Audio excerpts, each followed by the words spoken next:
How I Came to Life. I like when Mom tells this story because it makes me laugh so much. It's not funny in the way a joke is funny, but when Mom tells it, Bia and I just started cracking up. So when I was in my mom's stomach, no one had any idea I would come out looking the way I look.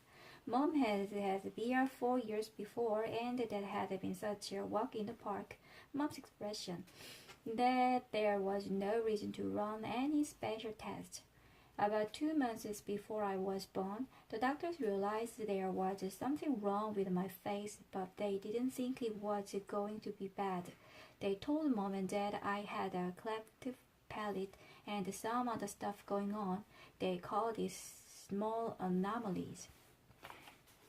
There were two nurses in the delivery room the night I was born. One was very nice and sweet. The other one, Mom said, Mom said, did not seem at all nice or sweet. She had a very big arm, and here comes the funny part. She kept farting, like she'd bring Mom some ice chips, and then fart.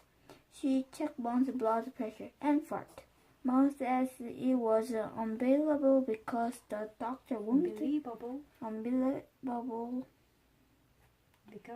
Because the nurse never ever said, "Excuse me." Meanwhile, Mom's regular doctor wasn't on duty that night.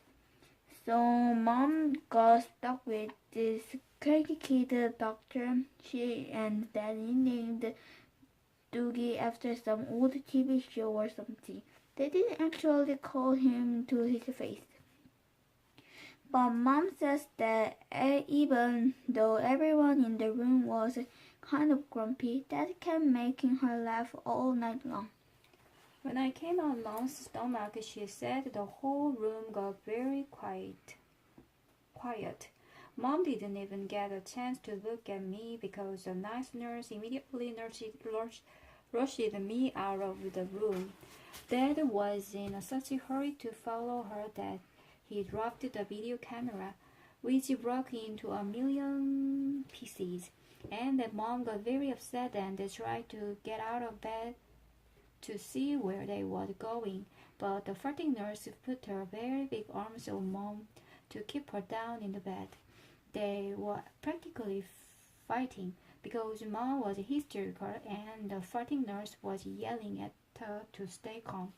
And then they both started screaming for the doctor. But guess what? He had fainted right on the floor. So when the farting nurse saw that he had fainted, she started pushing him with her foot to get him to wake up, yelling at him the whole time.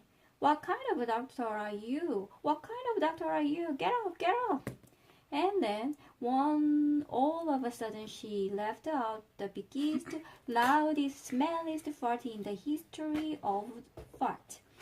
Mom thinks it was actually the fart that finally woke the doctor up. Anyway, when Mom tells this story, she acts out of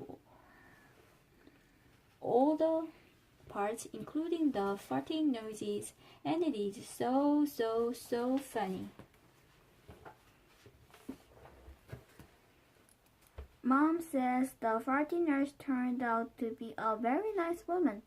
She stayed with Mom the whole time, didn't leave her side even after Dad came back, and the doctors told them how sick I was. Mom remembers exactly what the nurse whispered in her ears when the doctor told her I probably won't live through the night. Everyone born of God overcomes the world. And the next day, after I had lived through the night, it was that nurse who held Mom's hand when they brought her to meet me for the first time. Mom says by then they had told her all about me. She had been preparing herself for the scene on me, but she says that when she looked down into my tiny mushroomed face for the first time, All she could see was how pretty my eyes were. Mom is beautiful, by the way, and Dad is handsome. Pia is pretty. In case you were wondering.